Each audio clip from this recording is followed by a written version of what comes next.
So there's really two pieces of equipment I want to show you. The one is the chop saw, which is where I cut all my segments. So this is a segment. So what is segmented turning? Why do they call it segmented turning? Well, they're made up of segments. So this is a segment. This is a segmented ring. So it's the segments all put together. This happens to have veneers in between the segments. So this is a segmented ring. So I want to show you how I cut those.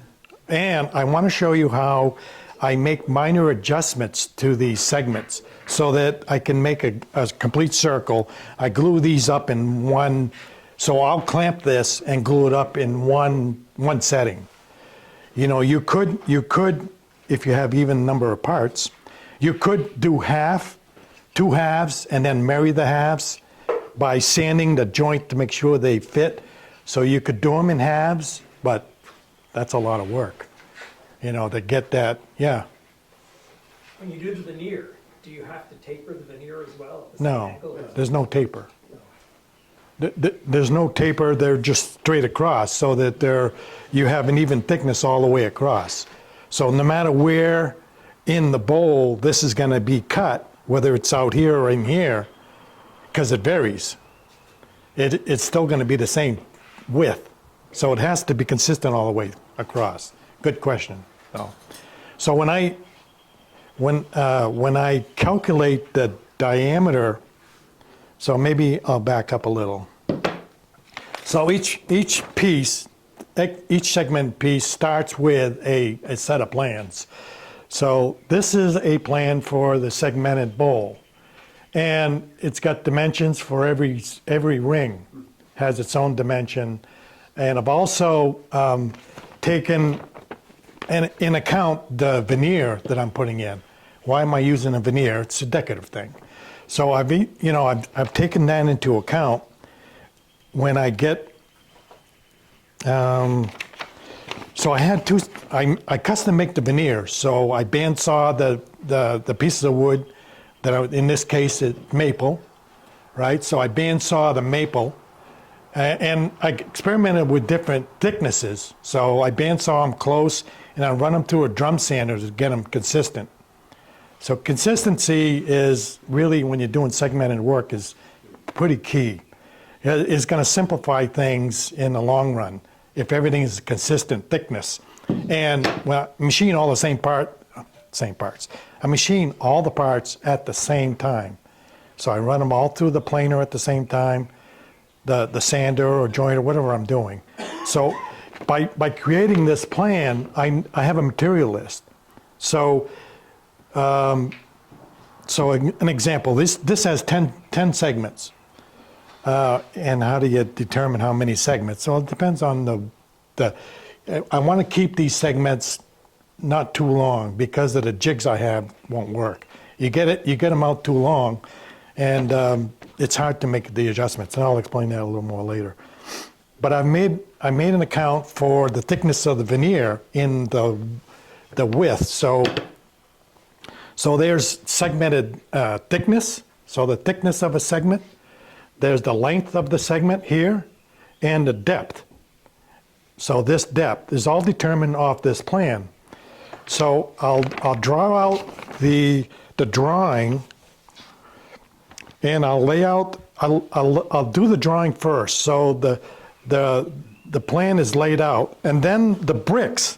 So picture these as bricks. So it's called brick lay because the joints are all different.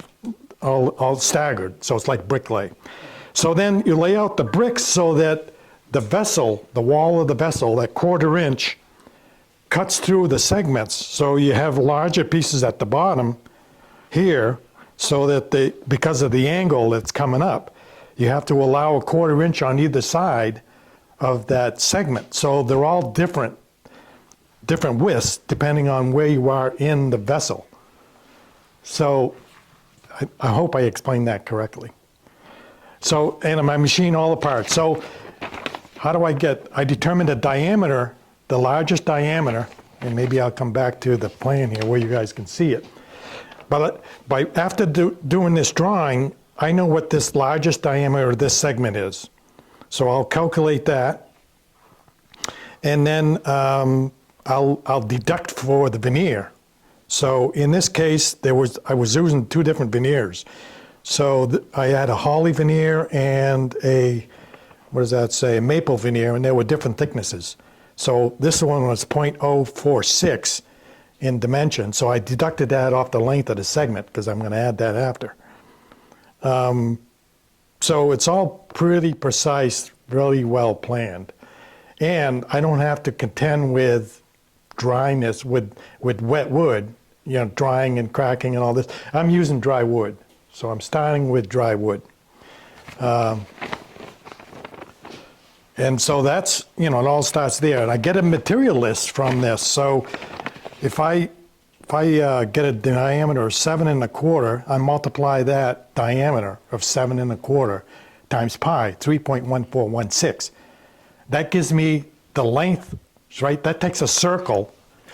So that math takes a circle and stretches it out into a straight line. So I know the length of that piece I need to create these segments. By doing that, you have to do it to get your diameter anyway. But by doing that, I know the length of the longest piece I need of material to cut up into these segments. And then you divide by the number of pieces, and that gives you the length, this length. So the plan shows you how wide this has got to be. The thickness you decide on your own, depending on the plan, on the build you're doing, on the thickness can vary, whatever it is you want. You can start with 3/4 inch material, but they're going to be kind of big blocks, which I didn't want to do. So you can vary the thickness based on the plan you want, based on the project you want to build. But the width is determined off this plan, this width. And then of course the length is determined by the diameter that you're trying to get. So if I'm making any sense there. So it all starts with this plan. And I prepared this like 4 months ago. So I don't know if anybody here not get a journal? There's probably a couple here that didn't get a journal maybe, but I've had an article in here that's about what I'm doing today. And so I had to refer to my own article because I kind of forgot where I was at. Like, what did I do there? Oh yeah, that's right. And It's the handout's already with us. so I had to refer to my own article to plan this out today. And the American, if you're an AAW member, you probably recently got the American Wood Turner. And in this, just so happens, there's a bunch of stuff about segmented work. So, you know, what can I do with segmented work? Well, it's pretty much limitless, the stuff that you can do. You know, these artists, they're doing crazy stuff that I am not capable of doing.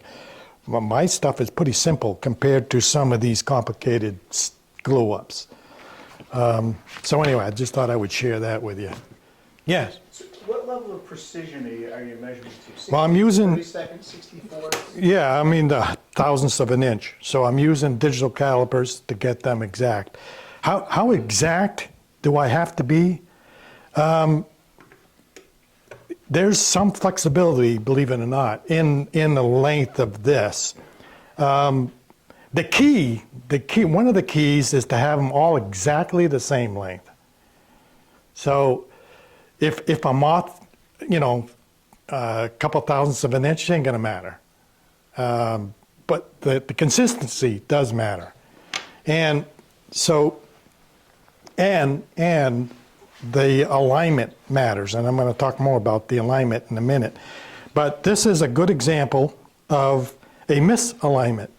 So this segmented ring was put in off-center. So you can see the width of this segment is a lot different than the width of this segment.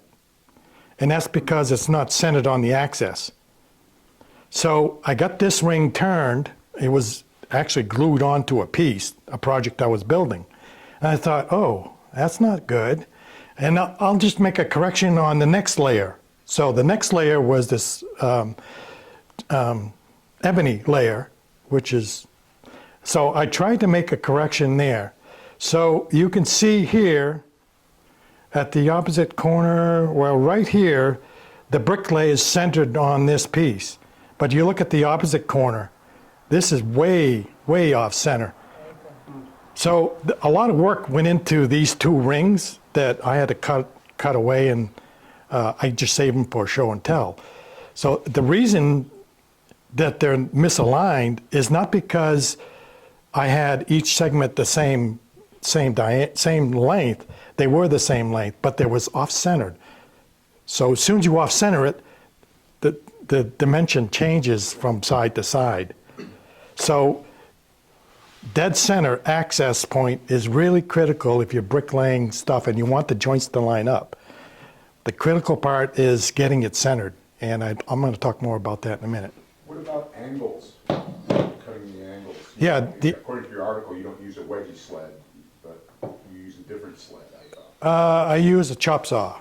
Yeah. But you could use a sled and a table saw. So I'm going to show you what I do, but there's lots of other ways you could do it. And many segmented turners do use a table saw.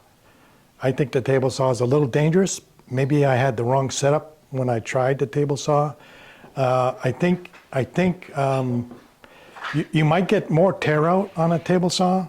So I think on a table saw you have to create a sled that's a freshly made sled that's got zero clearance around the blade to minimize tear out.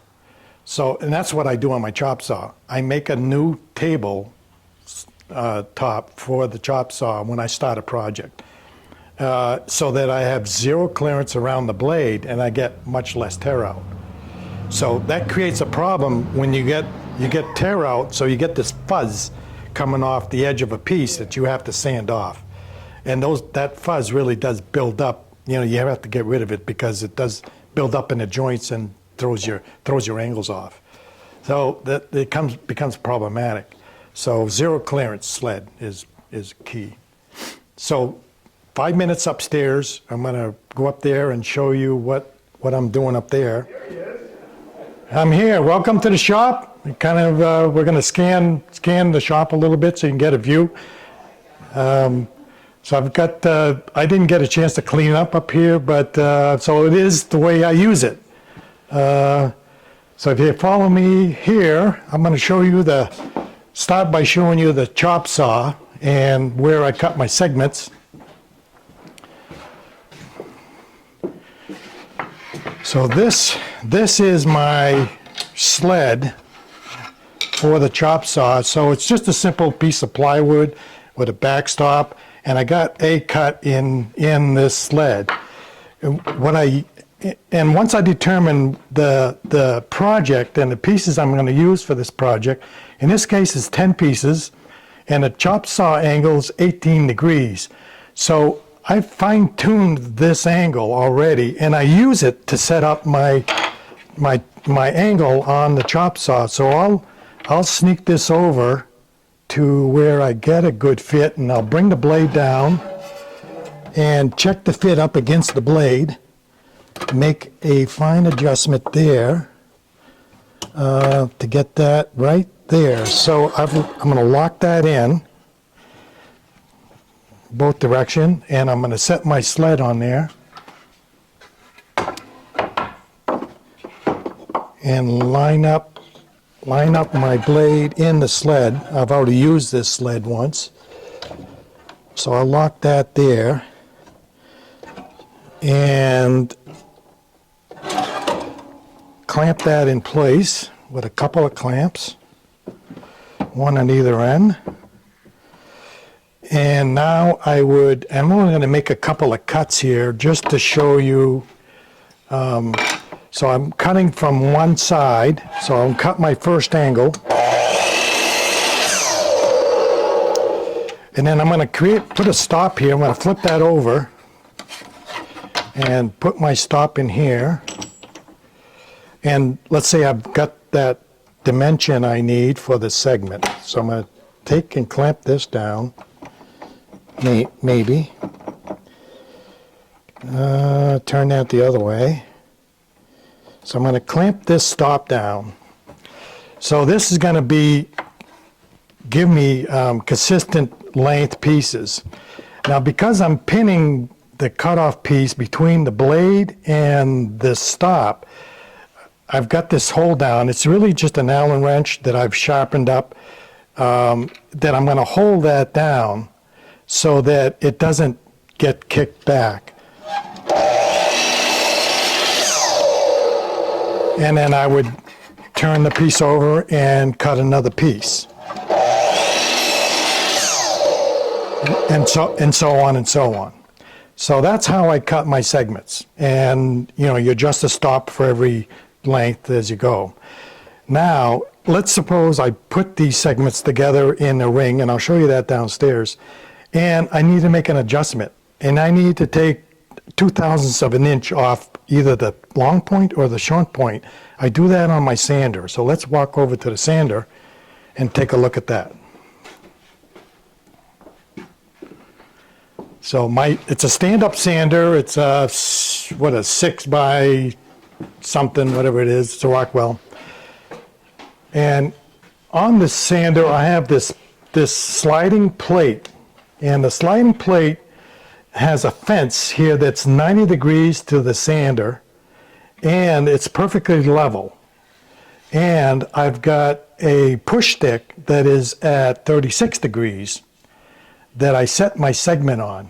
So this segment that I just cut is going to set up against this push stick in a different direction, that direction. So that squares it up to the sander, like that. So let's suppose in order to get a good fit, I need to take some off the long point. So I've got a little shim. So if I put it on a shim here, it'll take it off the short point. So if I put a shim on the opposite end, it takes it off the long point. So I would pin the segment up against this push stick, and I'm going to turn this on. There'll be a little bit of noise.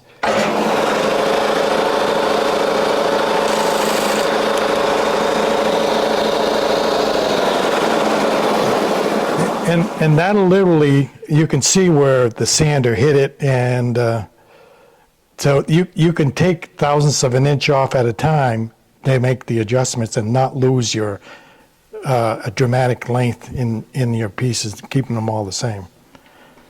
So I think that's all I really need to show you up here. And I'll bring this down with me so I can probably talk about it a little more. So follow me.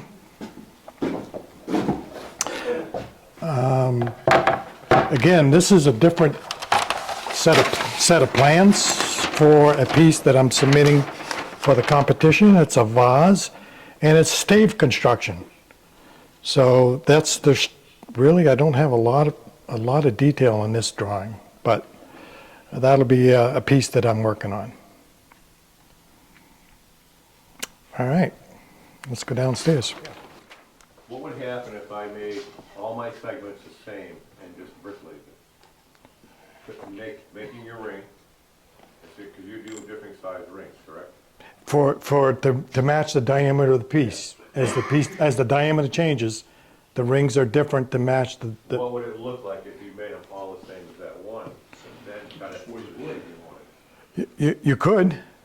You could make them all the same, big enough, right? But No, it's a waist. Wider. Right. they'd be wider, and yes, of course you could do that if you wanted to. Will that simplify it? A little, yes. You could make them all the same. Yeah. You could make them all the same and just make a bunch of them, and you'll have a little bit more waste Right. to take off. So, yeah, it's not that big a deal. You could. There's some complex designs. And the strength is really in the staggered joints. So the brick lay, there's not a lot of strength gluing pieces end grain to end grain. The strength is really in the layers when you're gluing up layers on the flat grain. Yep. I have a question about those little pieces in between the bigger pieces, veneer pieces, or you had them joined in a little slice. Veneer. The veneers, yeah. And you had a number for the veneers down there. On the plan, yes. Was that a total of all of them, or just one of them? It was just the thickness. So I was allowing for the thickness. So, and the simple brain that I have, I'm like, so how much do I deduct? You know, do I deduct half the veneer on this side and half the veneer on this side? Well, if I add a half and a half, I got a hole. So I add, you know, I deducted the whole thickness of one veneer off the length of this. So to get that to work. And again, that, you know, there's enough play in the length that, you know, that I really need to do that. Well, there's 10 segments, so that would add up a little. And, you know, if you're cutting it close, which these are, you know, if you cut it too close, and then you may end up with a ring that's either too small or too big going the other way. You'll be missing wood on the inside or the outside, depending on the size you have. In the finished bowl, when you look at it from the outside, the lengths of different layers of segments are wider than others, right? Yes. Or did you? They vary. So they were always the same? They vary in width, yes, Yeah. depending on where you are. But they all radiate to the center, so it really doesn't matter as long as they're all the same. They'll all radiate to the center and all line up, providing you're centered. That's the key part. So did everybody understand this little demonstration on if I want to take some off the short point, I shim it here, or if I want to take some off the long point, I shim it the other way. And you can take very little off. And so, you know, a lot of times I will put these segments together, and they'll need to be adjusted, especially when I first set up. You know, I might make micro adjustments on the chop saw and get it to a point where I don't have to do any sanding. They come off the chop saw and right into a glue.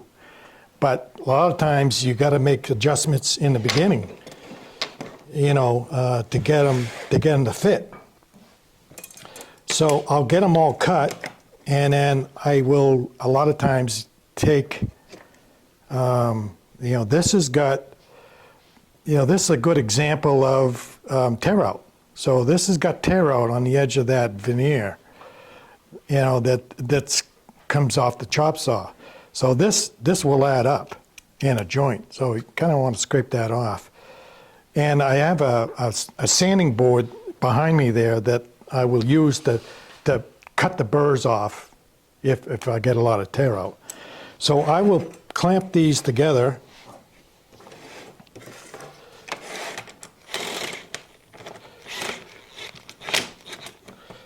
Maybe. And I was zeroed out there, that's why that wasn't working. So you got to make sure they're all lined up there.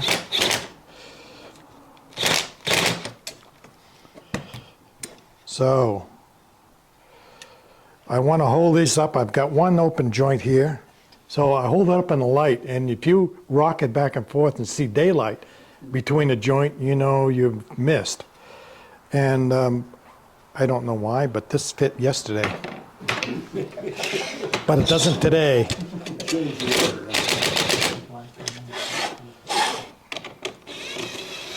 And sometimes it depends on your clamp. If you don't have a good location for the where it hits a joint, it'll throw you off a little bit. So I'm going to try that again. And you got to make sure they're aligned on the exterior. You have two clamps together. Yeah, in order to get the right length, I have two clamps. So typically you would have just one. So now, all of a sudden, I got a little bit better fit, but I'm a little open. I'm a little open right here on one joint. So, and it's on the short side. So I would mark a couple of segments. So I want to take some off the short side, maybe on a couple of pieces. So this one, and you really only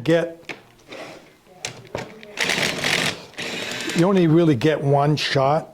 You know, once I take some off a piece, and I want to, how can I say this the right way? So when I put this up against this piece, it's going to match the angle I got on there. So and once I take some off, you can keep taking some off, but you have to make an adjustment there. So I'm gonna run upstairs and take a little bit off the short point on these two pieces and see if I can't get a better fit. Okay, I'm back, and when you run them on the sander, you can see the burr. So especially on this one, you can see this burr on the back side from the sander. And sometimes you'll get a burr or tear out off the chop saw. So it's important to get this removed. And how I do that is just off a sanding board. So I've got a piece of sandpaper glued to a board, and I know my burr's on this side, and I'll just rub that off there and to get rid of this burr. So that burr's gone. And I've got the little X's on there, so I know right side up. And we'll see if we have a better fit. Make sure my...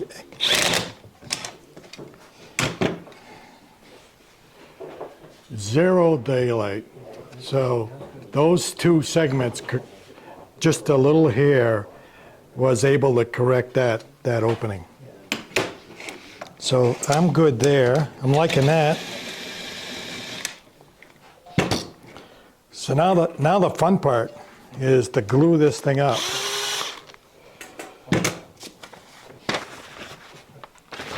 Claude, when you add the veneer, at what point do you add the veneer? I'm going to add that right You now. glue the veneer to one veneer to each piece? There's different ways you could do it. So I have pieces that I've made with veneers in between segments. And I would glue that veneer to the bottom or the top before cutting them to length. So I would be cutting the veneer and the segment at the same time if I'm doing segments, veneers in between. Here I'm on the end, so I'm checking the fit without the segments in place. You don't need that. Okay, now you're gonna put the segment, the Yeah, veneers in. now the veneers are going to be in, and it doesn't affect the fit because they're all the same thickness, and it affects the length or the diameter of the piece, which I've already calculated in. So hopefully this will work here. And you'll know if you don't have the right number of segments laid out. It'll show itself. So again, the number of segments is determined by the plan and how you want the thing to look. So I'm using an aluminum plate here that's, I know is flat, and it's easy to clean up because I'm going to get glue on this. So I also use melamine. This is a particle board with melamine, that coating on it, which is good for cleaning up glue. Right? It's makes it a little bit easier to clean up the glue.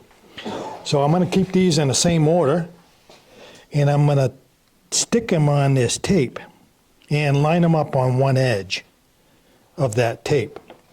And I'm going to grab one of these, and I don't know why I didn't clean up the ends on these, but they all have tear out on them. So I'm going to have to go back to my little sanding board here and remove that tear out. And it really just takes a couple of seconds to stick on the next piece. Again, lining it up with the one edge of the tape. And I'm going to keep using that same piece and lining it up with the tape again. Now, if I was using gluing up segments that didn't have a veneer, it really is a lot simpler, where I just butt each segment to each other and keep on going. And I only have to put glue on one edge and then bring them together. But here, I'm going to have to put glue on two edges because of the veneer. That has to have glue on both sides. So it does complicate things a little bit. But hey, why make it simple, when you can do it complicated? And, a lot of times I'll keep them in the same order, that I dry fitted them at so that I avoid misalignment or a misfit of some kind. So I keep them all in the same order. And this happens to be walnut and cherry. And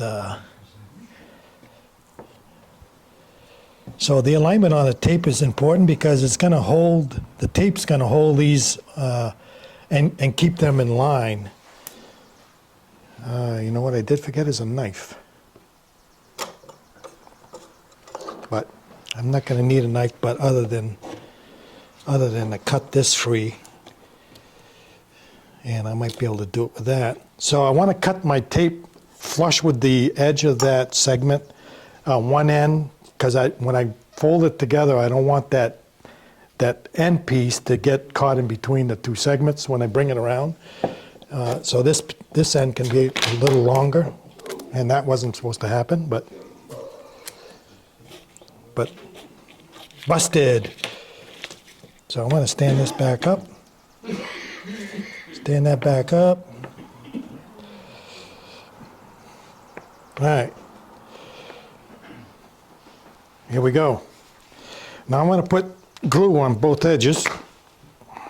And that wasn't supposed to happen. Hey, it's got the dry glue on the top here. Notoriously unreliable. Yes, exactly. So here we go. See if this can work. So I'm going to put a dab of glue on each piece, on each side, because I've got that veneer in between. Otherwise, if I were doing without the veneer, I'd only have to put glue on one edge and then marry them together.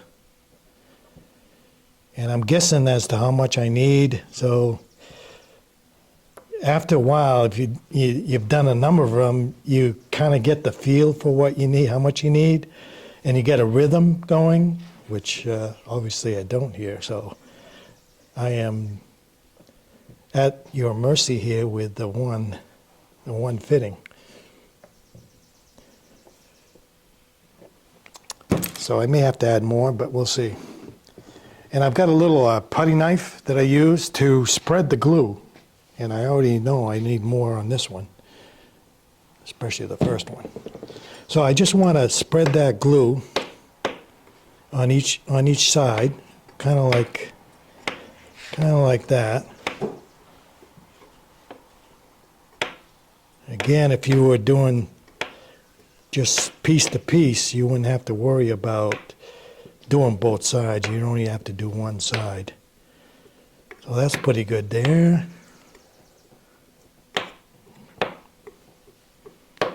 Pretty good there.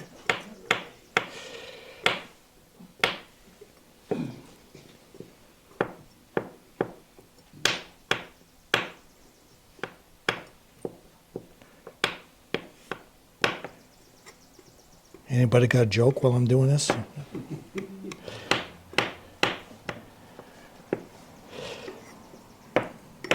But this is the fun part, you know, you get it all put together.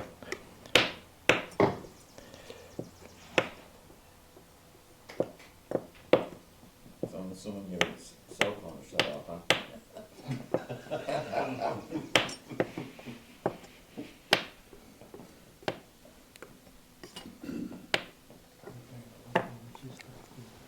All right, and I'm going to stick a veneer in each joint. Get them lined up. This face will be on the table, so I want to make sure they're got a good alignment there.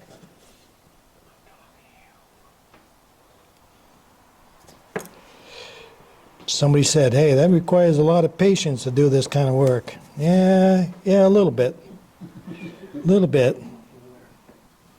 So if you're not explaining yourself and having everybody watch, how long would that take you to do on average? Oh, you know, you have, like I said, you know, you get a rhythm going, you'd be amazed. It goes pretty quick.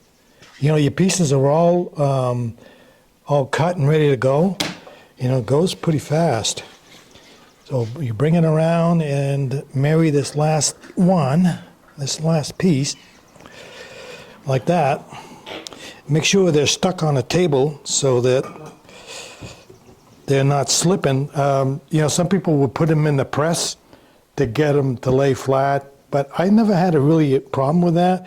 If your cuts are good and square, you know, it shouldn't be an issue. You know, they should, when you put the clamp on, they shouldn't be moving around. Are you using wax paper under any of these? You could do that. It's a little wax paper, and you don't need a lot of clamp pressure, just enough to, you know, maybe get that last one you put in tight. If you put too much pressure, I think it tends to want to roll this piece a little bit. So the tape by itself is, you know, pretty much enough pressure to hold everything together. So that's what it looks like all glued up. So. And I would just set that aside somewhere and let that dry. Are you gonna scrape your glue off, or you do that after it's dried? I do that after it's dried. I mean, you could, you know, take some off, but, you know, you don't want to get a lot of water in that joint. And because I'm using this metal table, I can clean off the glue, you know, and wipe this clean. And I would move right into the next segment. So I'd have pieces already made. So I would move right into gluing up another one. And it wouldn't take long that you'd have a pile of segment rings like this one ready to go. The holdup is really when you put them in the press. That's where it slows down, because getting these glued all up after you've got them pieces made, I mean, I could cut all the pieces for a project all at the same time, right? And which I did on this. I cut all the pieces that are, you know, I had 10 pieces for each ring, had them all lined up, ready to go, including the veneers. Have you gone over how you compute what angle to cut, I mean, for a 10-piece versus a 12 or a 14-piece? Yeah, the number of pieces is pretty simple. It's 360 degrees divided by the number of pieces will give you the length. The angle, I'm sorry. So in That the gives you 36, and then you take half of that? 360, yes. Yeah. Yeah, exactly. So everybody understand that, right? 360 degrees divided by the number of pieces will give you that angle. Cut that in half and you'll have the chop saw angle. Yeah. You have a very thin piece of veneer in those. Would you have to make any changes if you made that veneer thicker? Yes, you have to allow for that. To get You you, have to take off the length of the segments yes, for half of the piece you're going to put in there? the whole thing. Because it'd be half on one side and half on the other side, Yeah, so it's the whole thing. take off enough.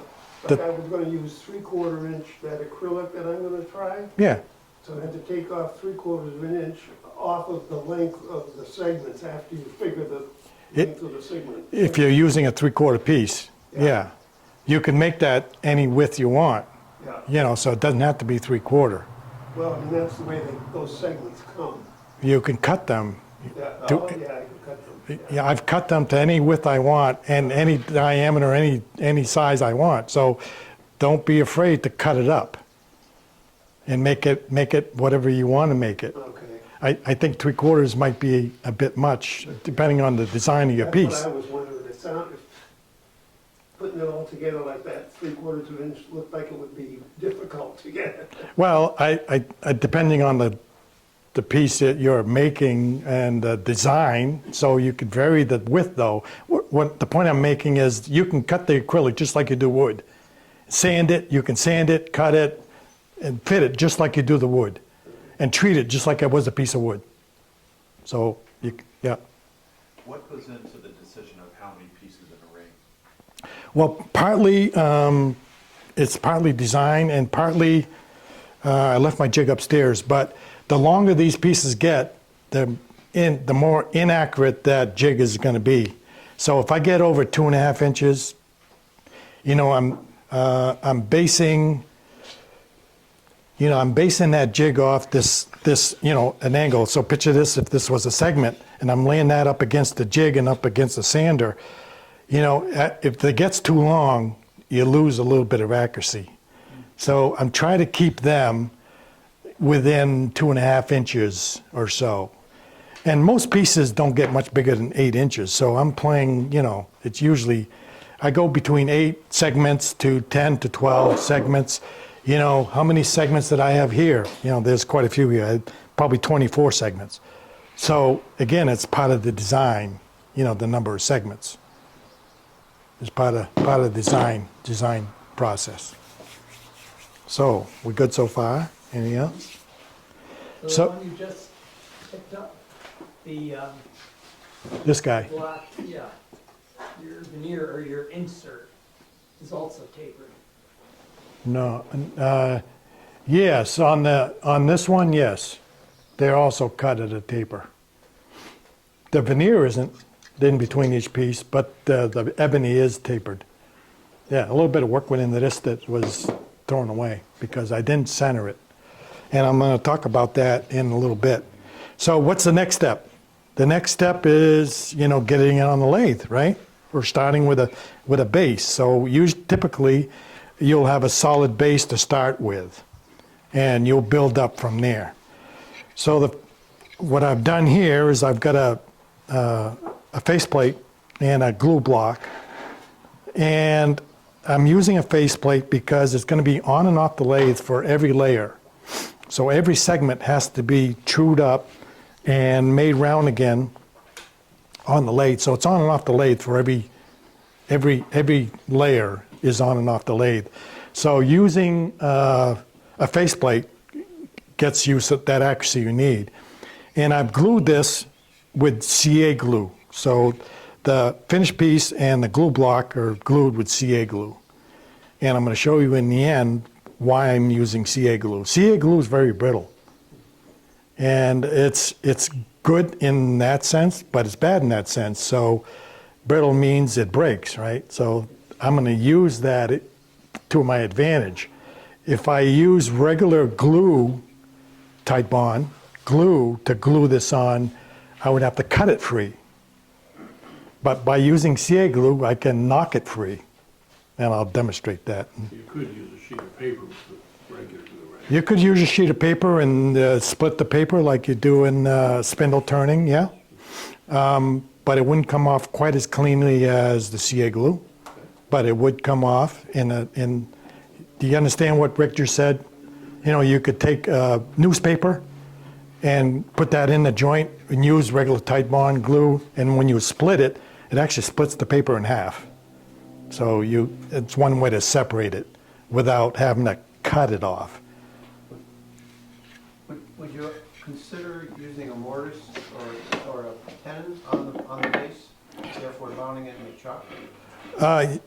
I've done that, but every time you mount it, you lose a little bit of accuracy.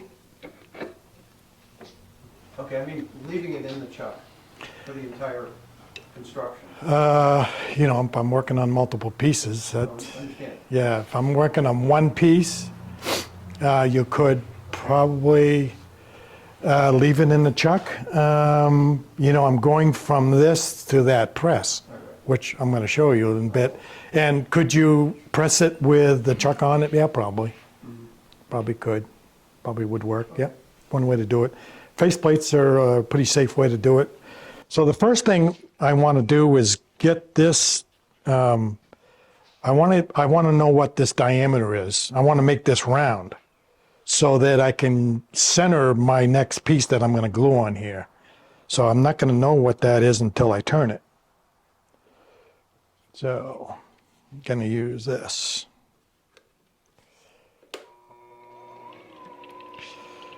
So two things I want to get it round is one,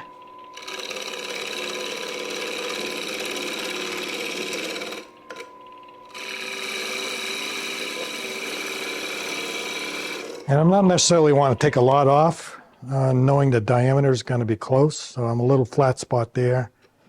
I'm going to take a little bit more off to get to that flat spot.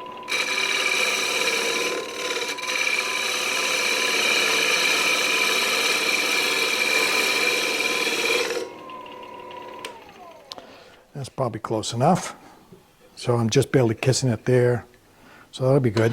The next thing I need to have in this, you do this for every ring. So I need to have a flat surface. So a surface that's exactly perpendicular to the axis, right? So I know that this is not going to be flat.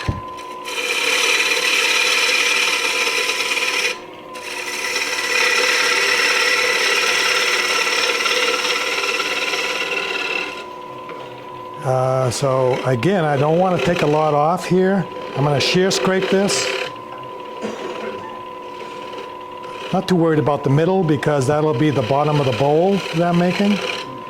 I'm really worried about this section where that next segment's going to get glued. So again, I'm just taking a little bit of shavings off by shear scraping. And if I could sneak by you, Ange. This is my daughter, Angela, by the way, that's helping us out on the camera.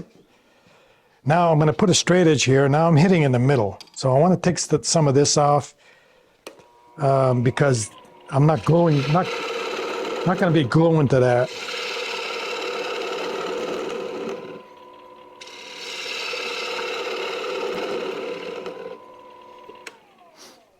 I want to put the straight edge across. And what I'm looking for is, you can see here that it's hitting there and not there. So I'm a little bit out of flat. And I got to take some off the interior to get it perfect. So a little bit on the interior.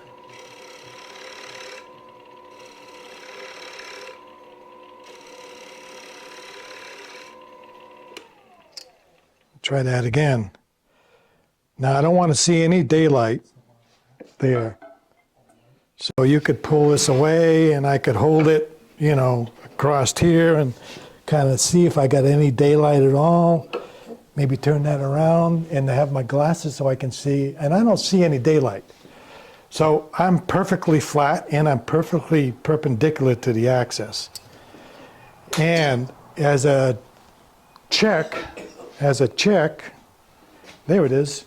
I've got this sanding stick, so it's really just a piece of wood with a used sanding belt stuck to it, glued to it with glue. And I'm going to run that across here.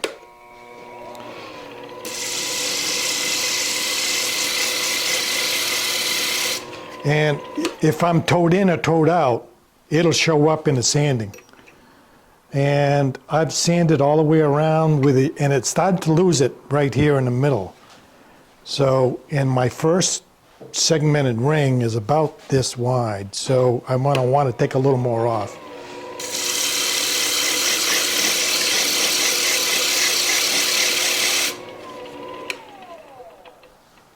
I like that. That shows up pretty good. So I've sanded all the way across. Pretty close. So that's close enough. So now comes the fun part, is to, and I sometimes will come off this and I will go to that sanding, and I'll do this with some of these segmented rings too. So just as a double check, you know, you could mark this up with pencil and then rub it against this sanding block and see that you're actually flat.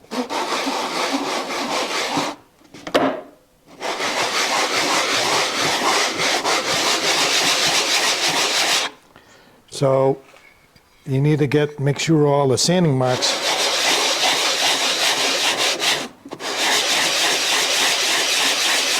are gone and not quite there.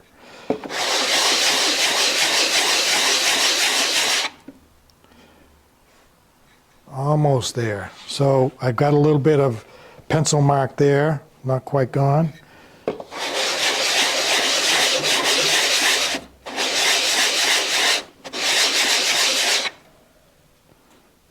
Yeah, I got a little bit there, but that's pretty close. That's close enough.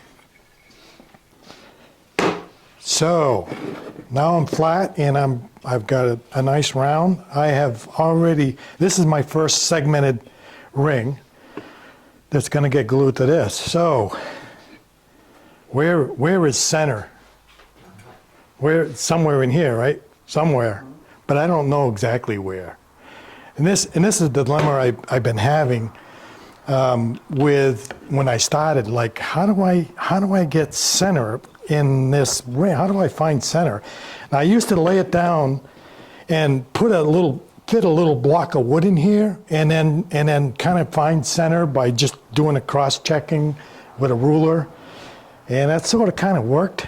But I found a different way, not necessarily a better way, but a different way. By using a piece of cardboard, I am going to measure the diameter of this, and I've got a ruler it's a centering ruler. So it's got the 0 in the middle, and it goes out from either side. So I love this thing. I use this all the time. So I'm going to lay this across the segment, and in about 3 seconds, I can tell you where, the dimension of that center. So I've got 3 7/8, 3 13/16, 11/16, I'm sorry. So 3 11/16 is center. Is the 3 11/16. So what I want to do is set my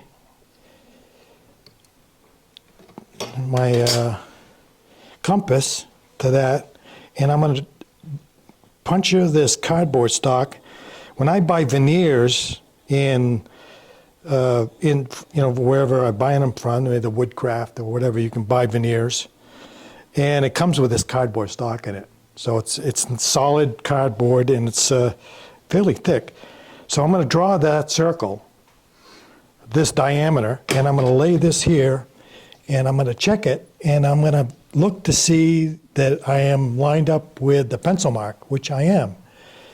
Now that I'm lined up with that circle, I know exactly where center is, right? So I'm going to flip this over to the finished side, get it back on my cardboard here, and get it centered.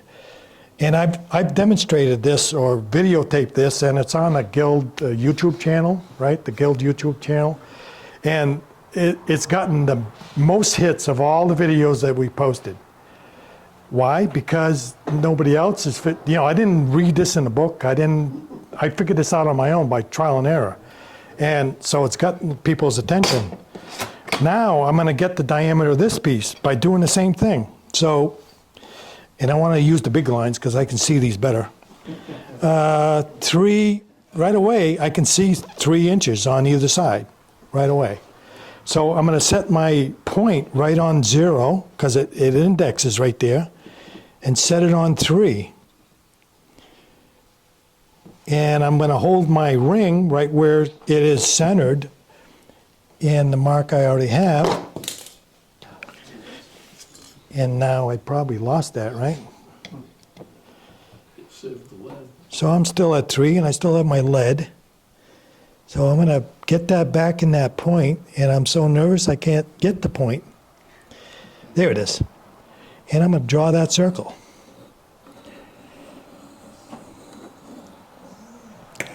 Now I got access perfectly. So I'm going to set this down and check to see the pencil mark all the way around. And I'm actually, it's too exact, and I can't see the pencil all the way around. So I will increase this by a little so that I can see that pencil mark. So sometimes that's a little bit of trial and error. Make sure I'm still centered here, right there. And I'm going to draw that again.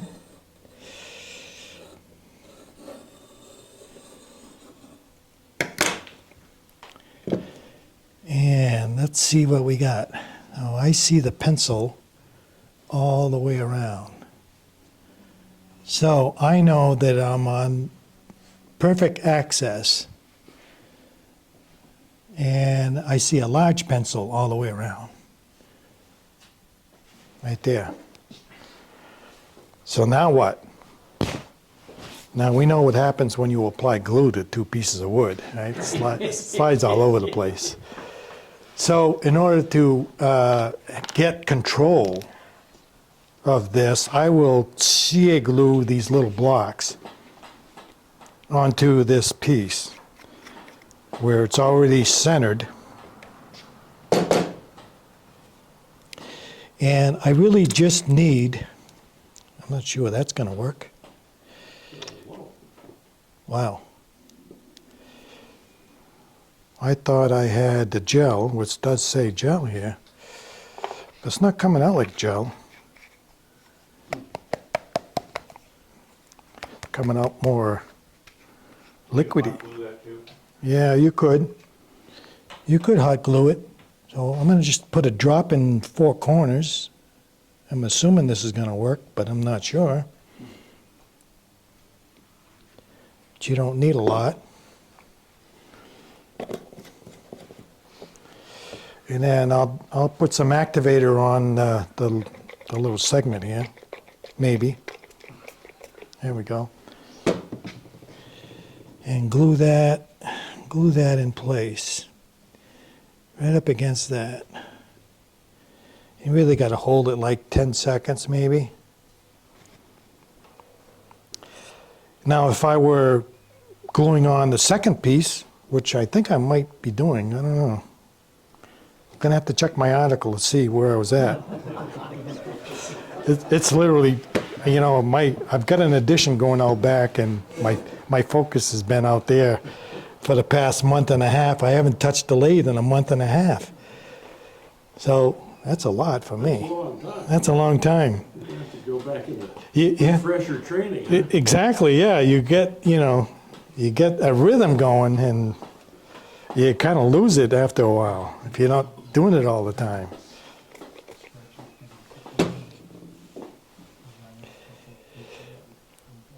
So this is really important, even on this first piece, to get it centered, because it's going to affect the following piece, right?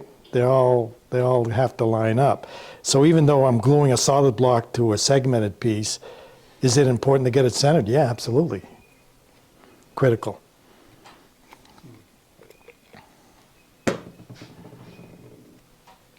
So assuming this glue's going to work here, we'll find out in a second when I go pull this off. Sometimes a little bit of that glue will seep into the edge of the piece, and so it's a little harder to get off, but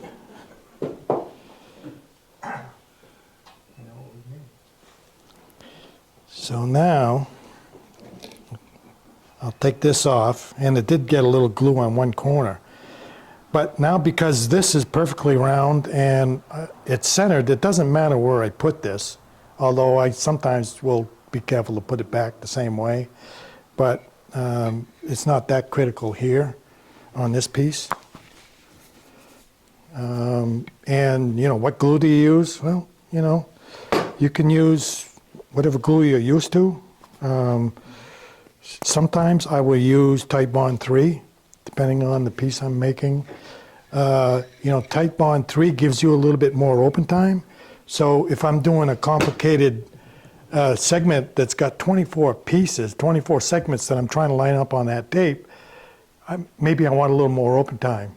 So I'll use Type Bond 3 to give you a little more open time than the Type Bond 2. This sets up nice and quick, so that's an advantage too in some cases. So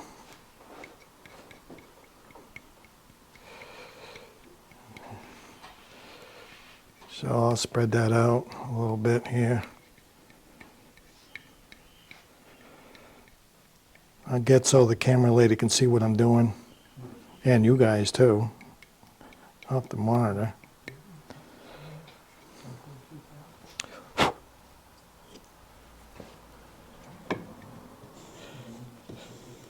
So there's the first piece, and it goes into the press. In the cut, I'm going right into the end grain. And as I come around, I've got flat grain here, and I'm coming around, I'm friendly to the grain back in here. But half that segment is going to be against the grain I'm fighting that end grain. So that's why there's some tear out there on that, because I'm going right into the end grain on half of it and with the grain on the other half. Why am I mentioning that? Well, in the finished cuts, you're going to want to pay attention to really light cuts, and a shear scrape will help to eliminate some of that tear out. Speed up too. You could, yeah. Sometimes that helps, but a good sharp tool and light cuts will minimize that tear out. So there's a little bit less tear out there that I just did. You know, you could, when I do my finish cuts, you know, I will lay my tool down and do like a shear scrape. So in this sense, so you can see these little tiny shavings I'm taking off. So I will do that when I'm doing my finishing. So again, you'll see that this is a much cleaner surface because I know I have to do that because of the way the grain is. So I'm not quite ready to glue the next piece on. Now I've got this round so that I can keep center again. So by turning every sequential piece, each ring, by turning it round, I'm making micro adjustments. Now you'll see segmenters that have glued up a big piece and they haven't turned anything round yet. So how accurate is it? I don't know. But you could lose some accuracy. By getting this round and centering it on the next piece, I'm really zeroing in on this, keeping the center. And in this bricklay, you might not see it if it's off a little. In fact, I have some that are off a little. But you might not see it. But I have pieces where each brick is offset by the previous brick. So it steps up in going in the piece. And in order to get the corners to line up, you need perfect center all the way up, or they won't line up. The corners won't line up. Now I have to get this flat, just like I did that starter piece. So I got to get this flat. And I'm not taking a lot of wood off, because this is already the thickness I want, or pretty close to it. So again, just shear scraping this. You can hear that chatter probably in those little veneers. Going to create a little bit of a chatter.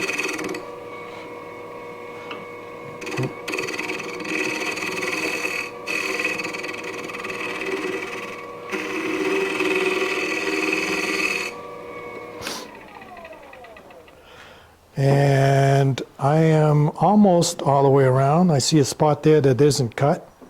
I see a next there that isn't cut. So I've got a low spot there. So I'll take a little more off.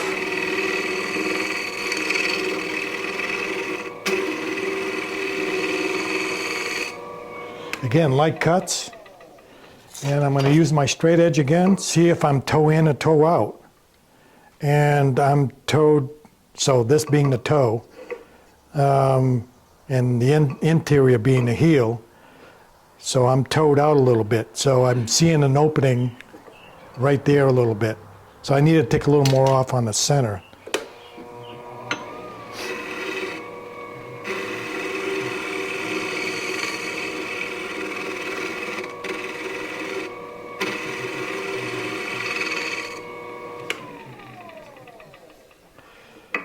And I am not seeing, I think I'm not seeing daylight, but I don't know until I use it this way.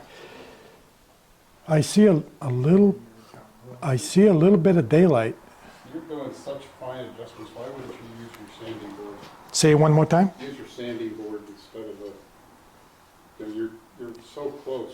I'm really close right now, so I'm seeing a little bit of daylight, I think, here, and so it's hitting on the interior. But wouldn't the sanding board fix that quickly? I want to get this close first, and then hit it with the sanding board. So Why is that? well, I can. This is a lot more accurate, rather than sanding. Sanding is not as efficient as cutting it. So I want to cut. You can sand the whole thing if you want, but I might take a chance on getting this. If I'm trying to sand too much off, I might get this out of kilter. So you're better off to cut it and get it close, and what'd I do with my board? There it is. So now I'm gonna use the board.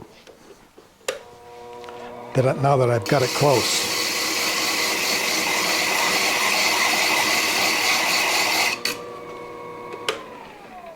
And it should be sanded all the way across, which I believe it is.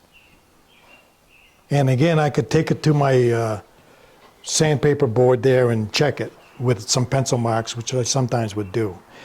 I also, sometimes, I will take a little off the center as I go. So why not? Well, it's easy access. Why not take a little bit off that?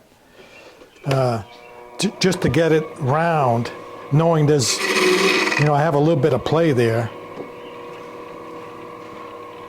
And yeah, I might regret this.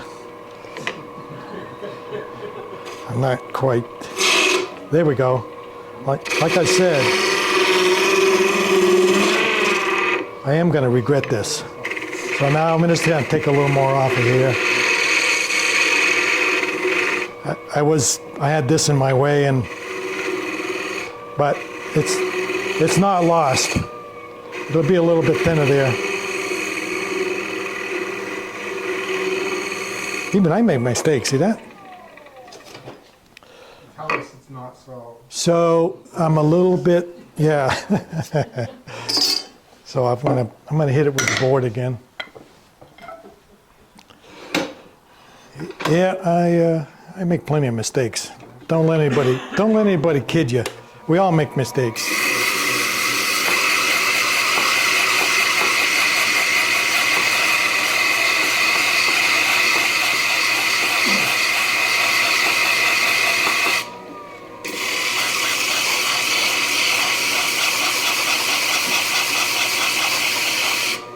That's good. So you understand the process. So don't get too carried away. So one of the things I forgot to mention. So how do I get the first layer flat? I didn't mention that, did I? So I'll use the belt sander that I have upstairs, a stationary sander, and I'll take a segment, that I've roughed in, and I'll start with the side that was flat on the table, because I know that's got a better alignment. And I will run this across that sander by holding these two edges and going like this. And then I will do the pencil mark thing and rub it on that board to get the first side flat that I can glue on, right? Or you could run it, if you have a drum sander, you could run it through a drum sander, which also works. But the drum sander, you really want to be careful. You can get a snipe like a planer with a drum sander. So, and if you don't believe me, do the pencil mark and put it on the sanding block, and you'll see where the snipe is. It doesn't take much, and you'll have a joint that's not tight. So another way you might get it flat that I've done in the past, oh, there it is. So I've glued a piece of sandpaper to a piece of plywood and that I could chuck up. So, and you can tell I haven't used this in a while. So I could chuck this up and take that ring and just hold up against there and get that first layer flat. So there's a number of ways you can do it, depending on what you have for equipment. But this is one way. You got to watch your fingers. I often trim all my nails by doing this, because you can't help it. But the sander is not really a tool that's going to cut your fingers off, but it'll take some skin off in a hurry. So you do want to be careful of And it. they heal slow. That's right. Yeah, and it bleeds just like any other. So, and then I would just keep on going here with, subsequent rings and building up. So, Question? yep. On the centering, if you're making an enclosed bowl, does it get more complex centering? No, it's the same process. Okay. On the closed form, usually I will do them in 2 halves. You know, so how do you hollow the inside? Right. You know, so I'll do them in 2 halves, and then when I get them to the final, I'll marry the 2 halves on the lathe, and do the outside to where the shape I want. And when I say shape I want, I already pretty much know where the shape's going to be based on the drawing. I know where it's going to be and how much room I have. So I can't take a lot of wood off because I'll run out of wood on the inside. So then when I get a final turning on the outside, I'll separate them again. I'll hollow out the inside, and I'll marry them together again to see how the fit is, make sure they're good.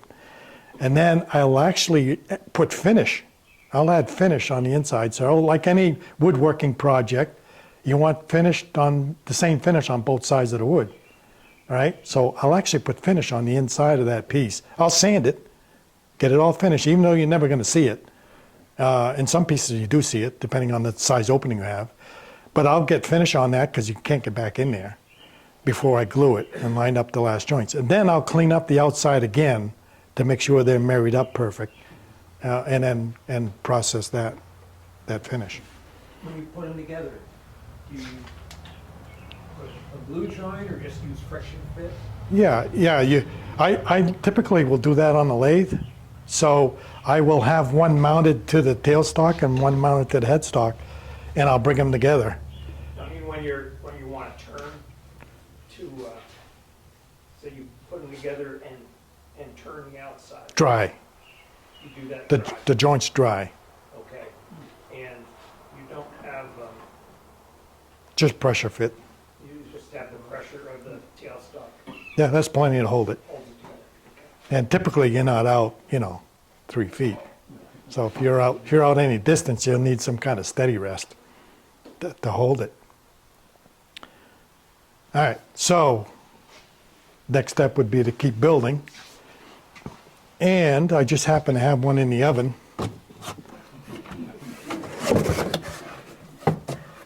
So here's one that, another walnut one.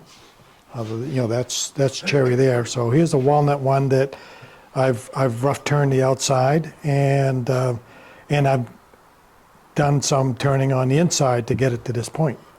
So I would finish turn this piece, which I think we still have plenty of time, right? Yeah, you're Yep. 6 till 11. What is it? 6 minutes till 11. Okay. An hour and 6 minutes. All right, so I think we're on target here with time.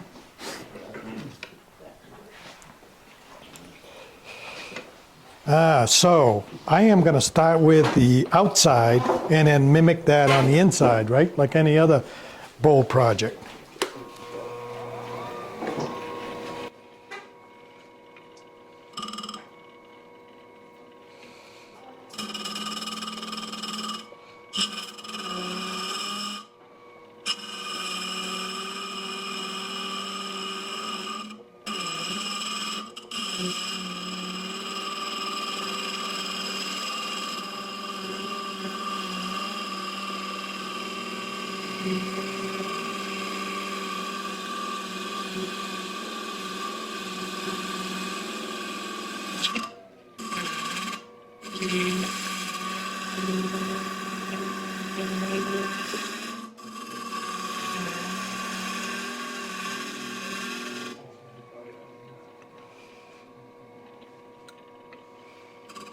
Now these yarn bowls, they get narrower at the top.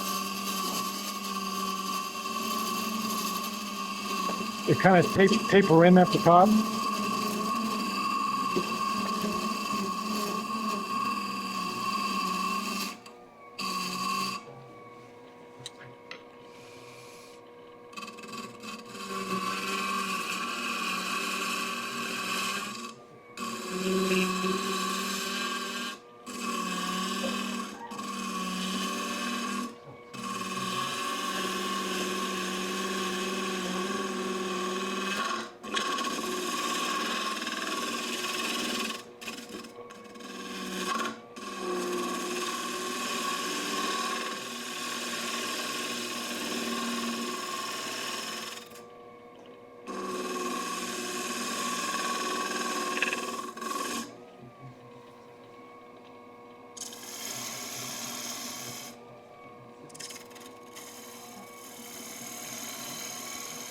On these yarn bowls, I like a big footprint on the yarn bowl. Because I want them to be steady, you know, when you're pulling yarn. So, you know, what's the rule for a third? Your foot should be a third the size of your diameter. Well, I'm not even close here. On purpose. So, on purpose. And I want to bring this down so that I don't have quite as big of a transition here. Maybe something like that might work. So I'm kind of happy with that. And I'm kind of looking at the horizon here to see what I have for a shape, a profile. And I will clean up these cuts with a shearing cut, shear scrape. So the handle's down low. Even though some of yous are never going to do segmented work, you might use some of these techniques on your regular work, right? But this is called shear scraping. The handle's down low. I'm hitting the cut it's hitting the cutting edge at a shear angle, right? So I'm taking very little fine cuts.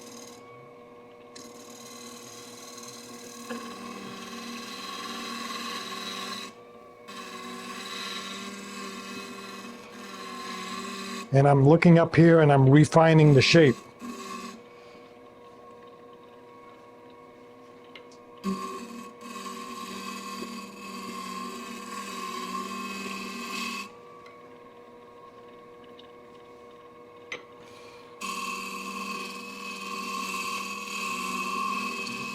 But again, because I'm hitting that end grain, this is the reason I have to shear scrape to get these cuts.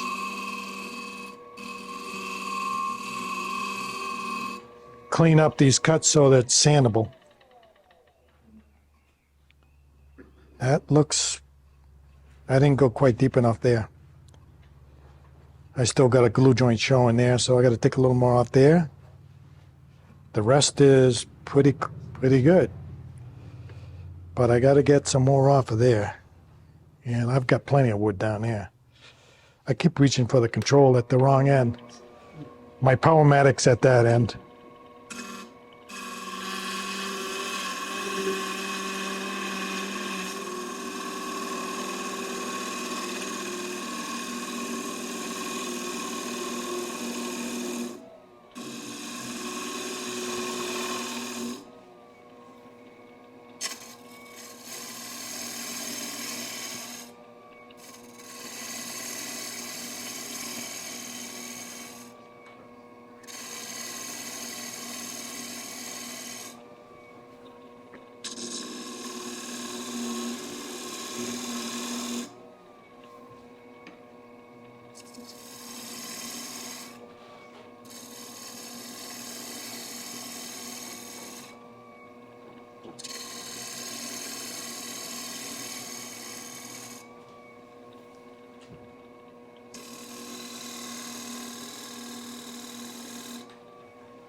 Where we at here?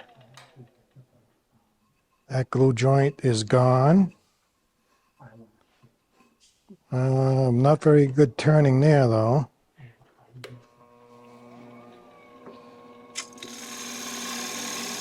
I'll make that a little shorter there.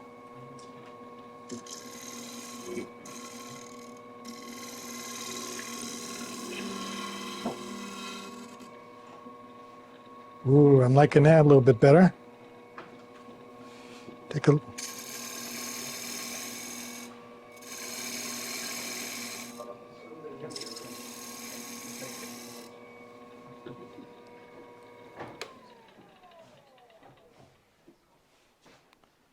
And I would call that good on the exterior.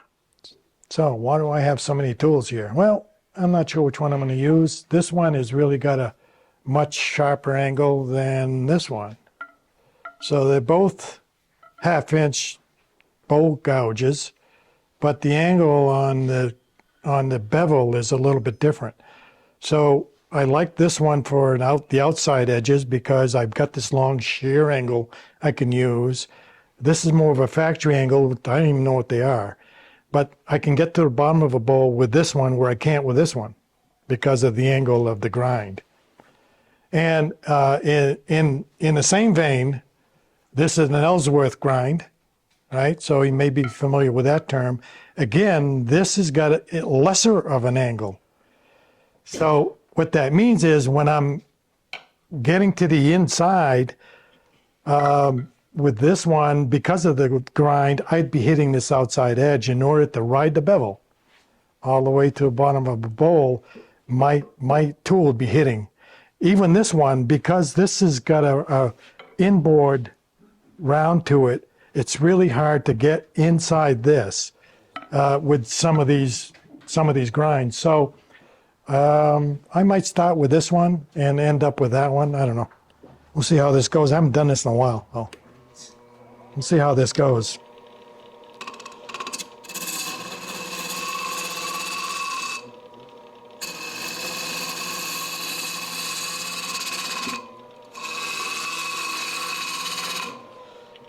Because I like this this long grind for this long edge, it's really great.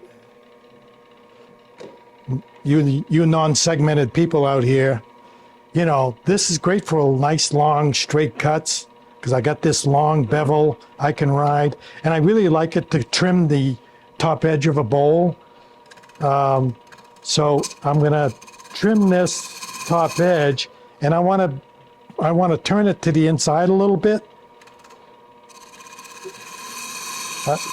So I want to angle that top edge to the interior. So your eye wants to draw your eye to the interior of a bowl. And it doesn't need to be a lot. So about there, and I'm going to shear scrape it to get the tool marks out of it. Claude? Yes. You ever turn them backwards so you're working on the side that you can see easily? No. You could do that, but that's a little pretty tricky to do. But yeah, it can be done. Now, the reason I'm showing this in sequence is when you get to the top edge of a bowl, it gets pretty fragile. When you get it down to the thickness you want, I'm not going back there. So before I get too thin, I want to get this where I want it. So I'm not going back there when I get it so thin that on a larger bowl, you get a lot of vibration. You get a lot of chatter. You won't be able to get it smooth. And if you make a mistake, you'll shatter your bowl out here on this edge. So this becomes pretty fragile. So I want to get it where it needs to be.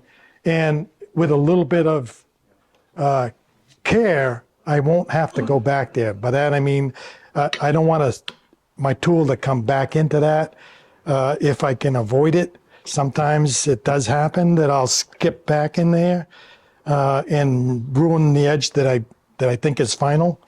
But I'm going to try to avoid that by being very cautious not to skate across that finished edge.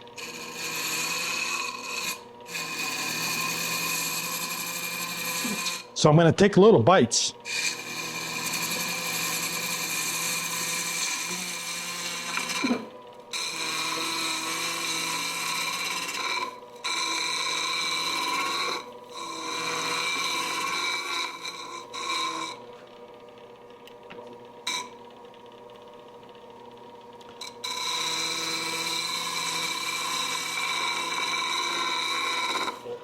And again, I'm going for the controls on the other side. So where's my calipers here? What do I do with those? Oh, right here. So I'm going to check the wall thickness with some calipers as I go down. And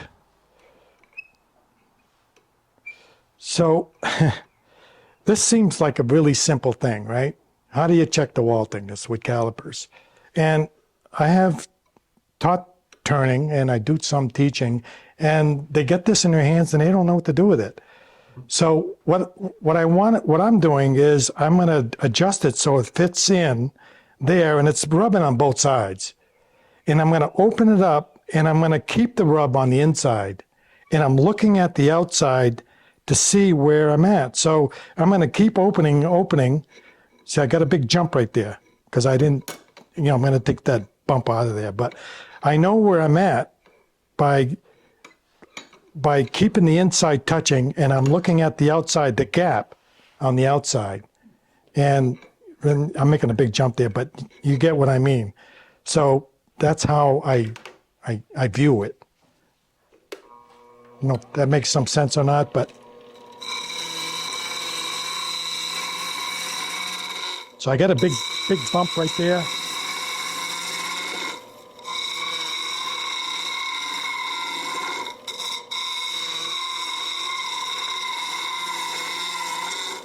Kind of went off the slide.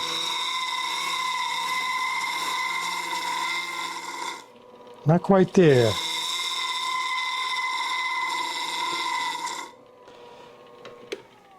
And because this is going to be a segmented yarn bowl, a yarn bowl period, I want this wall thickness to be pretty accurate.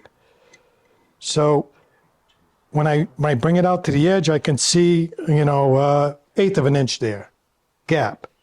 And as I move it in, I'm hitting there. So I know I'm 1/8 of an inch thicker right here, right where that's hitting. And as I go down, it varies a little, so it jumps. So I'm not quite there yet. So am I a little bit above center here? I think I am. I'll bring that down a little bit.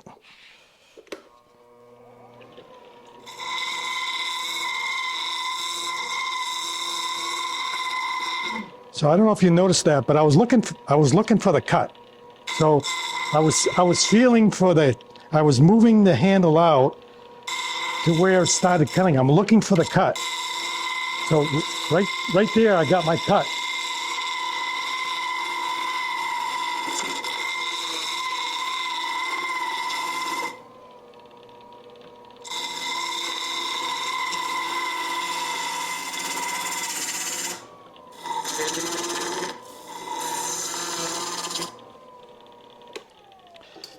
So I'm not going all the way to the bottom yet. I want to get this top edge. Again, I'm going to bring it all the way in and bring it out. So I am a 1/16 open here, which means I'm a 1/16 thick right here from the rest of it, which is right there.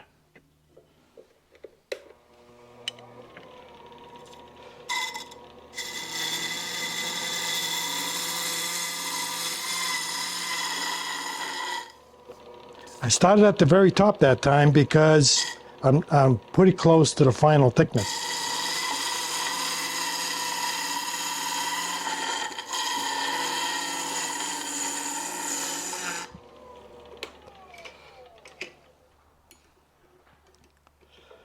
So I'm touching there.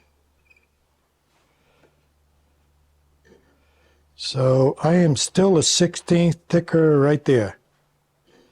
But from here to here, pretty close. So I got to go from that second segment down another 1/16.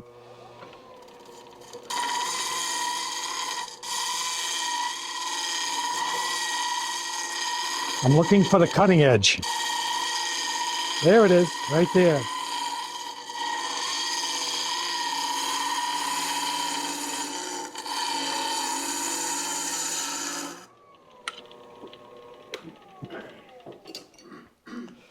Looking for the cutting edge. Well, I'm actually rubbing the bevel. I'm riding this bevel and I'm hitting the heel, so I'm not getting any cutting because it's hitting the heel. And as I'm looking for the cut, I'm bringing the handle over towards the cutting edge. So I'm bringing it over, testing it. Oh, there it is. I'm rawing the bevel and I'm cutting. Now I know where I'm at, and then I can move forward. So I'm kind of feeling for the cut by rubbing the bevel and finding out where the cut starts. Now I know I'm riding that bevel and I'm pushing it through. From the Yeah, right at the tip of the tool, very tip. And am I at the top tip or at the bottom tip? So I'm cutting right from there, that tip. And I'm getting to a point where I can't ride the bevel and turn this corner because my tool is going to be hitting. So that's where the Ellsworth grind comes in handy to get not only this type of form, but also a deep bowl where you can't come in and ride it all the way to the bottom because your tool handle hits the rim. So because of the angle of this, I can be way out here and ride the bevel. So, and as I come around, I'm riding the bevel there, and my tool edge is not anywhere close to the rim because of the grind on it, the angle of the grind. That, I wasn't aware, but that was the same at the bottom here. It might be close to the same. I have Was that like a 40? I have no idea what the angle is. I mean, you can measure them, but this is the factory angle here that it came with. And this does take a little getting used to. When I first got it, I'm like, I don't know if I like this, because I'm used to my other grinds, and it's all what you get used to, right? So it's whatever angle that you're used to using, you get comfortable with, and then that becomes your angle. So let's try this and see what happens.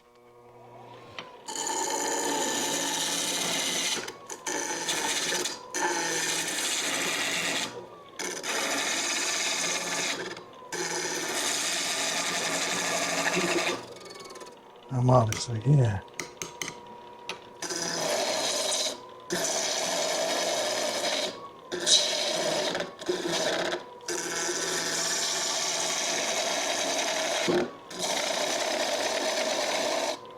This tool you can almost use straight up and down with the flute. What I mean by that is the flute is straight up rather than a 45. On these, I'm almost always at a 45, right? The flute is at a 45-degree angle. And that allows you to cut from the bottom edge and not get a catch at this top edge at a 45. Because of the way this is ground, the flute's really at a 90. So that's 90, 45. So, but as I come around the corner, maybe I won't be quite 90.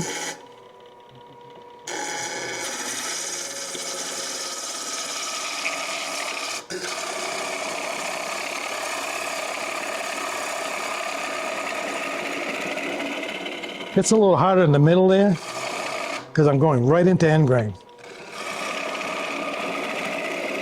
That's that solid piece.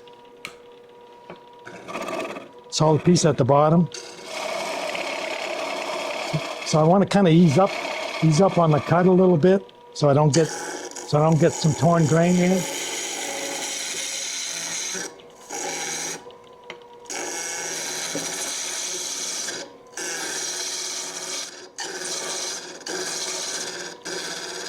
So I'm trying to get a nice transition to the bottom. I am a juror for the league in wood. And a lot of turners come in and have a problem with the transition between the sidewall and the bottom. And you can actually feel a transition. And so that's one of the things you want to look out for, is that transition, a smooth transition to the bottom, which I don't have yet. I'm heavy right there with the wall thickness. So right now I'm writing this down and I'm good all the way to there. So I'm a little thick there. By how much? Well, I'll keep releasing this until I get down to where it really matters. And I'll bring it back out, and a little bit less than an eighth. I'm keeping this inside up against the wood, and I can see the difference on the outside, right? Am I making sense? I hope. So I'm going to be from here down. I want to take a little bit more off. And then the rest of it is a matter of getting a nice, clean transition on the bottom. Whether you're making a segmented piece or a regular bowl, you're going to do the same thing, same process.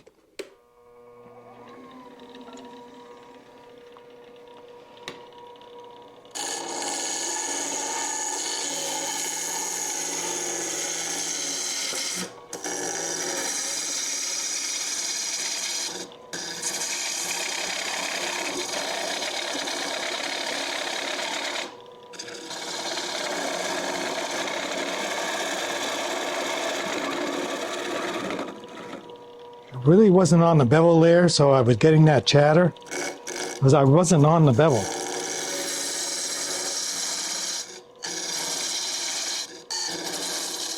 Now I'm trying to clean it up.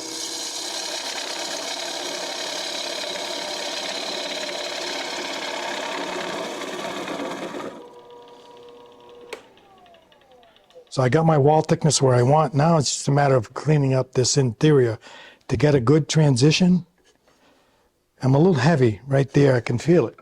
So, you know, you don't really need to look at it. You can feel it with your fingers. Even the wall thickness, you can run your fingers down the wall and know that you're either on it or you're not. And I can feel it's heavy right there. I got a bump right there, and the rest of it's pretty good. Right there.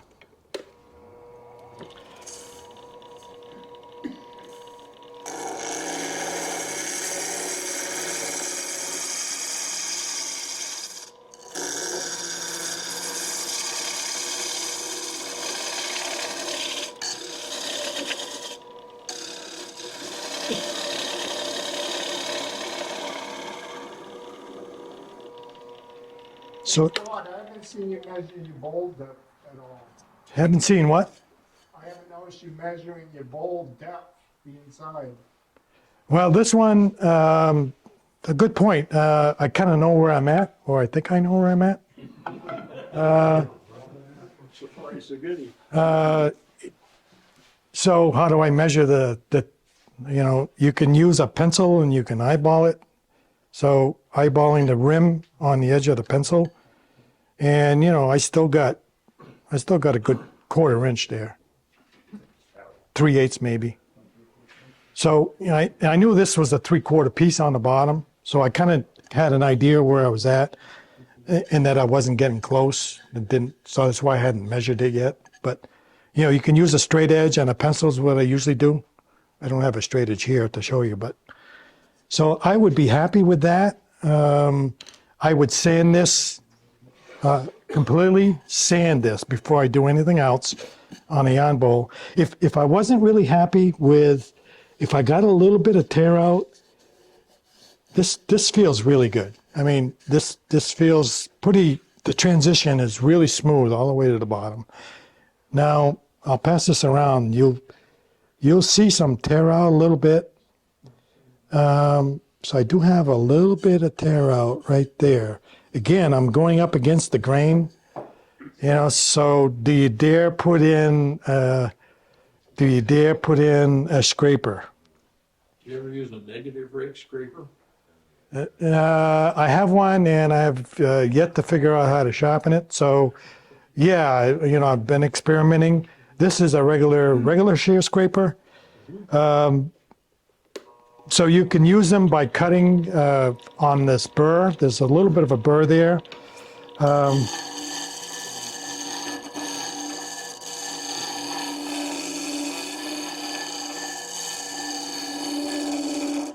But you can use them on the flat.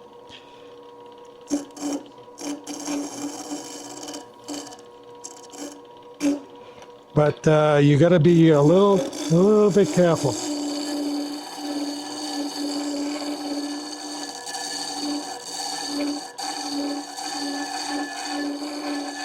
So before I ruin this piece, I'm going to stop there.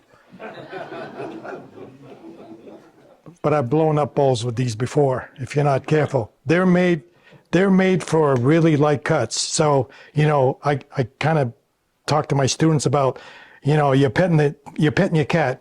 Nice kitty, nice kitty, nice kitty. You're being really, really precise and gentle. These are not meant to take a lot of wood off. They're meant to just clean shave. So nice kitty, and you're just rubbing it until the thing reaches out and grabs you, and then you're all done.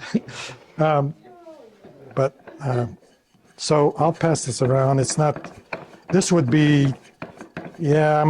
I might fuss with it a little bit more, but this would be ready to sand, I think. And I've got a pretty even wall thickness, and that'll show up when I cut the hook in here. The wall thickness is going to show up. So you'll see it right away when I cut through the wall. So is that like a typical size for a yarn bowl? That's my typical size, yeah. I had a lady, as you know, I do sell, so I have a booth at Sunapee, and I had one lady come in the booth and say, your bowls are too small. They're not the right size. And after some discussion, she walked away, bought one, and walked away with it. So you know, so I don't know what the right size is, but you know, I've got 2 knitters in the house, and they use them and find that size is pretty good. You know, a ball of yarn will fit in there nicely. They don't really need to be that deep because it really just capturing that ball of yarn. And about, you know, I start with about 8 inches in diameter at the top. I've lost my drawings back there, but I would sand it 100% down to 400, maybe 600. But this is ready for finish, because once I cut this notch, the hook, I'm not going to be able to go back and sand this. So this is finished sanded all the way around, inside and out. And I've marked what is going to be the hook. Now this design came about trial and error. You know, I used to make different sizes. I wasn't consistent with the size bowl I was making, and had this idea that the hook had to be close to the bottom of the bowl. So I would vary the shape and size of the hook to come close to the bottom, thinking that's what it should be. But it dawned on me one day that it doesn't need to be any special distance to the bottom. It just needs to be what it is at the top, because that's really that's all you're using. It doesn't, the depth of the bowl doesn't really matter. So what does matter is the design of the hook and what the positive space left is looking like. And I would hand draw in the beginning.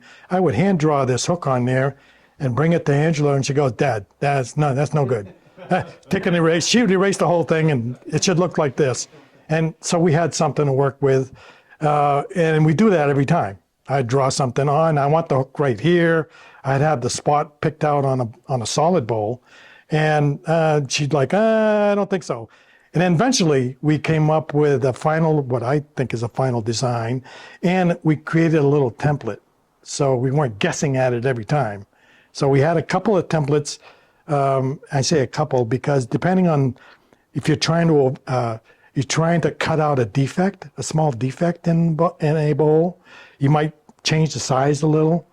Or if you're trying to line up segments, you might vary the size a little bit. In the beginning, I was making the cut too narrow. I couldn't get a tool in there. I couldn't, you couldn't work it. So, eventually you figured out what worked, and it didn't have to be narrow, but it had to be so you could tool it, so you can get in there and work it. So I am going to attempt to cut one for you guys to show you that process. Okay. So here is a carving stand. This is made by Trent Bosch, and it comes with whatever screw size you order. So this is 1 1/8, 8, right, by 8. And because I have a faceplate that's 1 inch, so I've got this adapter that I have, which come in handy upstairs too, that'll screw on there. And this is adjustable, so it can go in any direction I have there. So, keeping it on, this one, I didn't realize. This one is, this one's 1 1/4 inches, so I don't need the adapter. I ran out of 1 inch faceplates, and so I got a 1 1/4 here. So this allows me to hold this and figure out where my cut is. I think these feet come down, where I could get this a little more stable. That's a little more stable.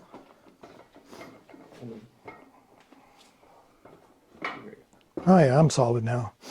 So, tools I use. So I'm going to make the initial cut with this central pneumatic tool that's a reciprocating tool that's designed for metal workers. So it's a metal cutting tool, and it's actually got a metal cutting blade on it.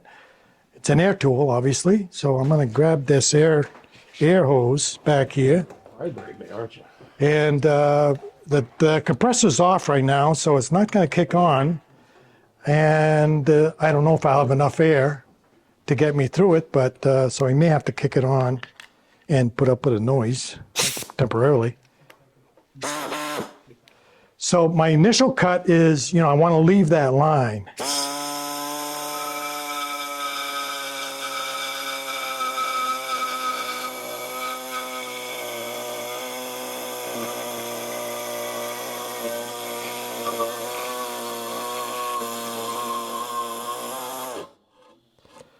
And you want to make sure, if you're using one of these, this is Harbor Freight. $50, $60, I don't know. They're pretty cheap.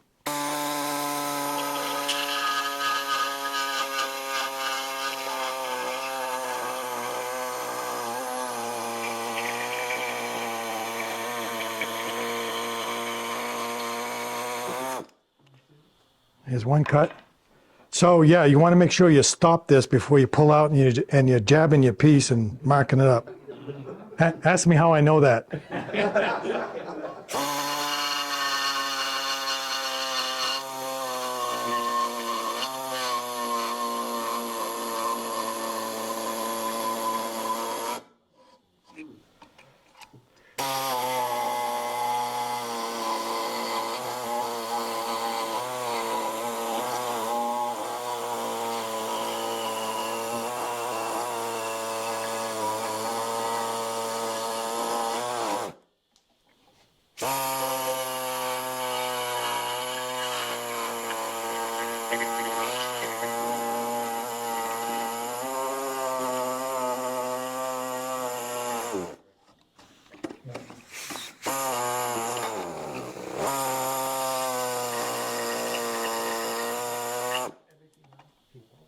Got a little chip there.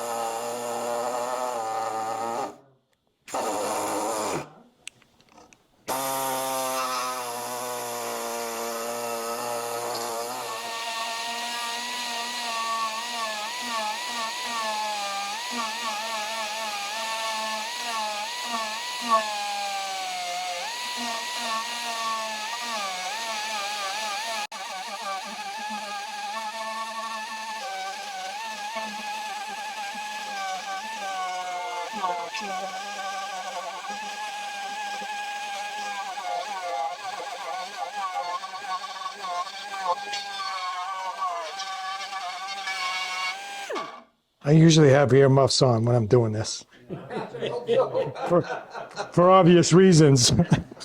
So it does get a little loud, and yeah, you want to use ear protection and eye protection.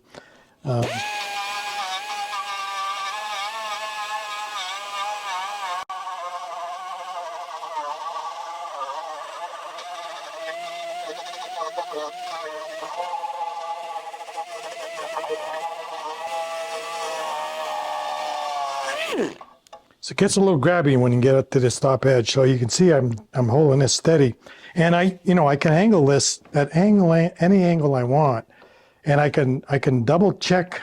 I can see I didn't go down to the line there, and I actually got a little bump right there, and I can see it better in this angle. So I can clean this up.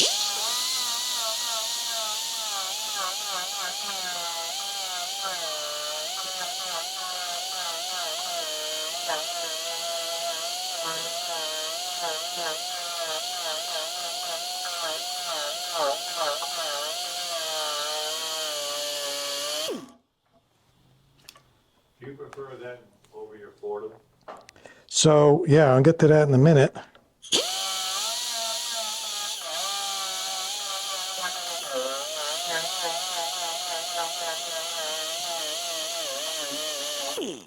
So that's pretty good.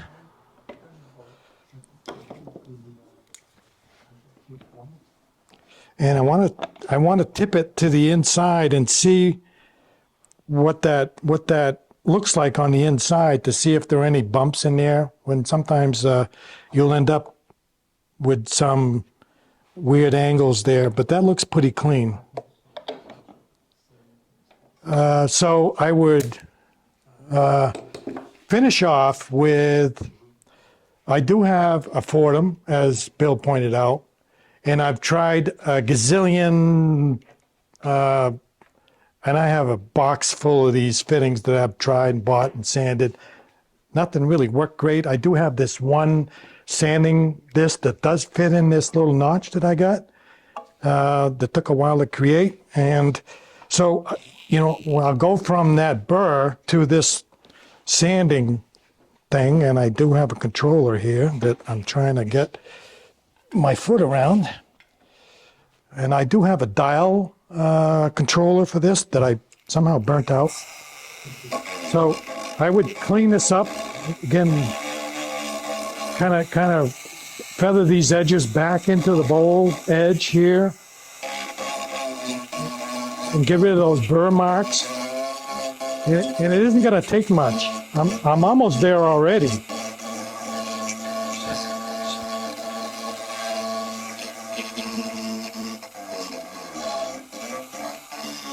And I'm going to keep my foot on this controller, and I got to walk and talk at the same time, which I have trouble doing.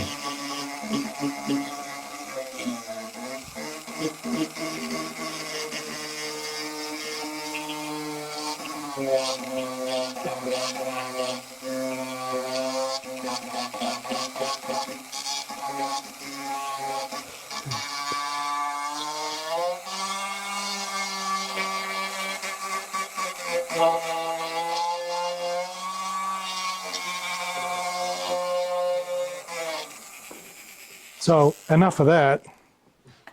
You get the gist of what I'm doing. And I'm going to refine that to a point where the marks are gone from the burr, which I'm almost there. It didn't take a lot. And then I would finish up with, I got them right here. I'm going to finish up with hand sanding. So I'm going to start with maybe 150, maybe not. I usually start with 150. There's a 150. So I'll wrap this around a dowel, mostly for the round parts. And I have a little flat stick that I'll use on the straight parts. So, and I'll do these little round parts with this here and refine this, right? And I'll go through all the grits. So I'm not going to bore you with that. I would do all the grits again with this little flat one. And I would wrap this around this flat stick and do these straight edges,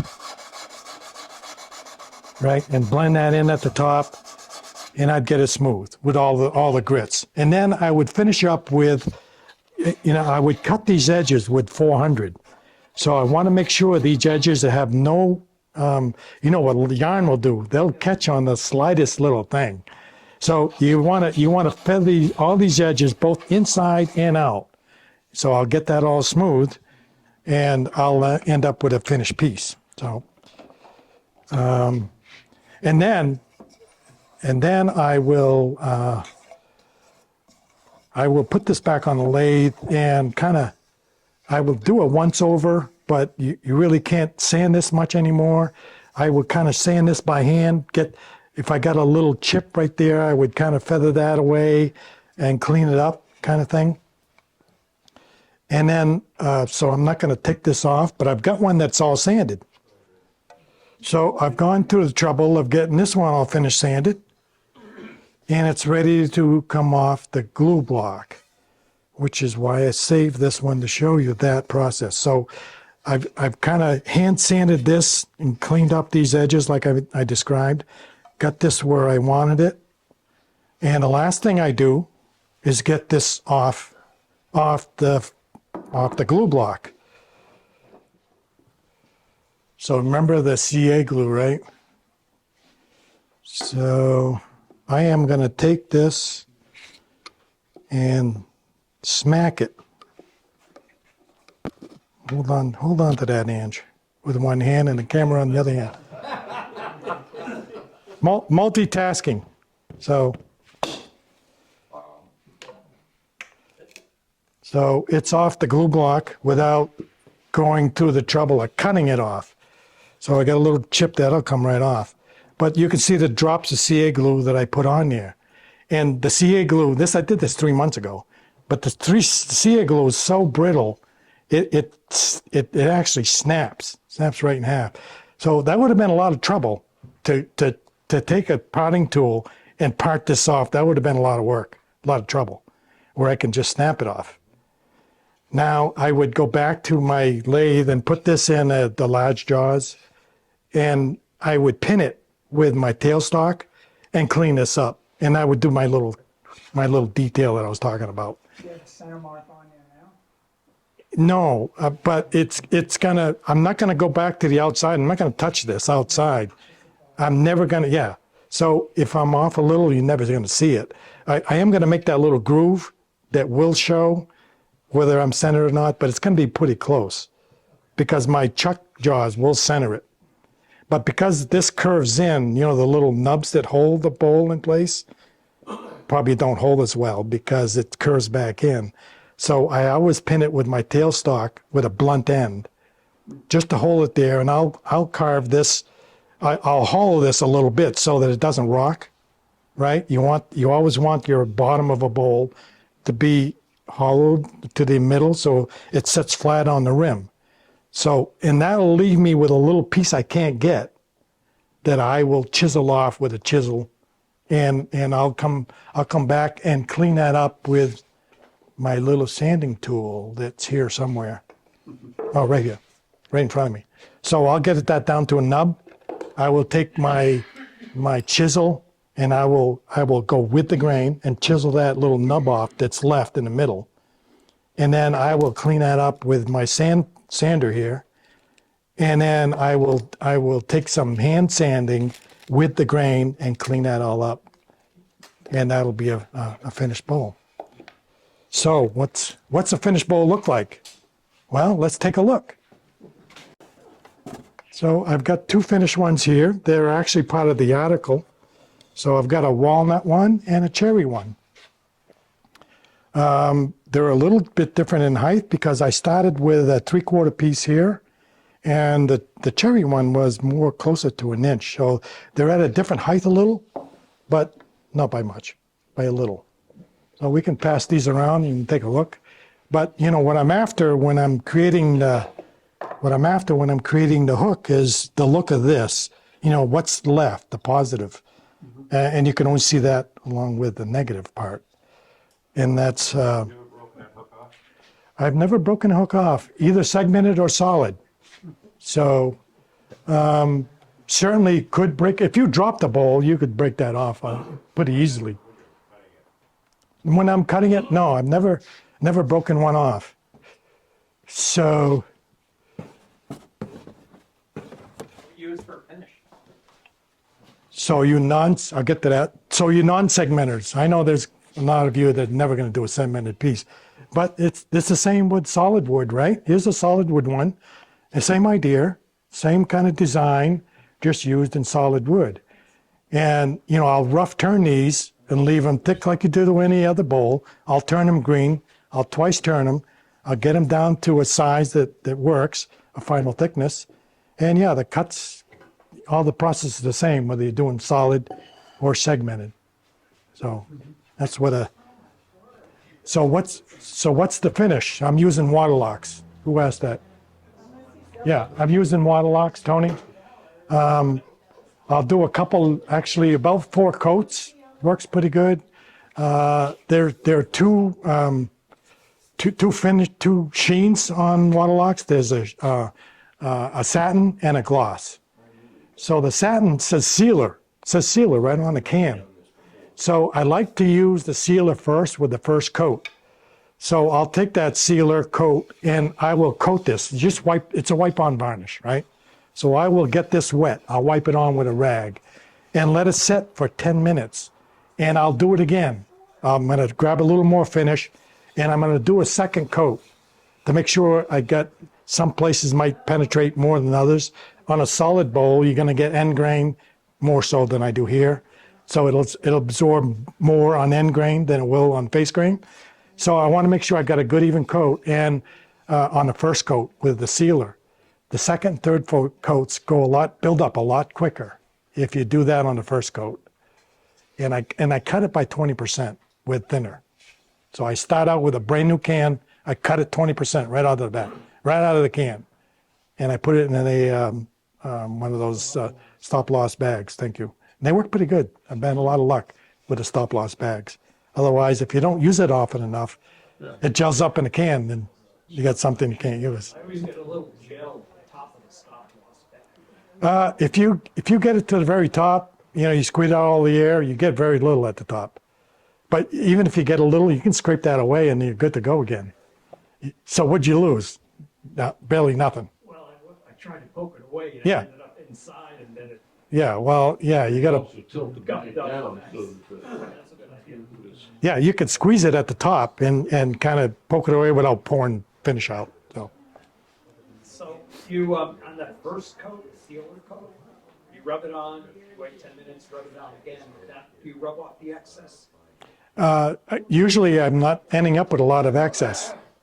But yeah, if you miss a spot or if you get too much on, you'll see it in the next coats, and it becomes problematic to fix. If you put too much on and let it run, to get that run so it doesn't show, it's pretty tough to do. You have to almost sand through it and get down to the next layer to hide that run. So you really just want to wet it. You want to, and I'll wipe it more than once, and I'll go over it to make sure I haven't missed any spots, because that'll show up too. And that's sometimes pretty hard to hide. How many hours between coats? Do you overnight? Or Overnight, yeah. Yeah, I never go any more than that. Overnight's usually enough. In a dry temperatures like we've had, overnight's plenty. So in a high humid situation, maybe you want to let it go a couple days. So I like to, this has been buffed out. So this is pretty smooth because I buffed it. And typically I like to let it set or cure, the finish cure, a couple of weeks before I buff it out. So I don't do it right away. I usually let it cure up some and have better luck doing that, because I know that the finish is solid. It's not going to gum up on you. It's going to be, and I do steel wool between coats, by the way. So I will steel wool between coats. We use a rag to make sure I get all the steel wool off. Mm-hmm. I will blow it off with an air gun, and that doesn't get it all off. And I know that because I'll pick it up with the rag when I'm putting finish on. I'll see the steel wool. And that's because I haven't wiped it. So I will blow it off with an air gun. I will wipe it and kind of shake the rag as I'm wiping it, just to kind of brush stuff off to get it clean. And maybe you could use an air gun a second time to make sure you got it all off, and then go with your next coats. what kind of buffing system do you use? Beal buff. Yeah, the red, the white compound, and then the wax. The Canuba wax, yeah. And so one of the hardest natural waxes known to mankind.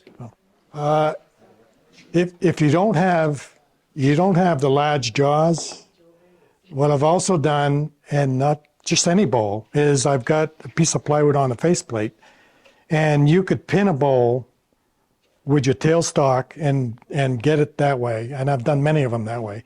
I have large pieces of plywood on faceplates.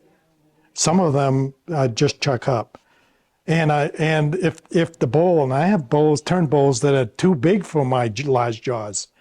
So I'm using a piece of plywood on those large bowls, or a small one, and I'm pinning them with my tailstock, cleaning up the bottom, like I described, and then cleaning up that little nub in the middle with some tools. So you're not setting up groove for the rim. So this is just to clean up the bottom of a bowl. You're just holding it in there. I'm just putting this in and bringing the tailstock up and pinning it.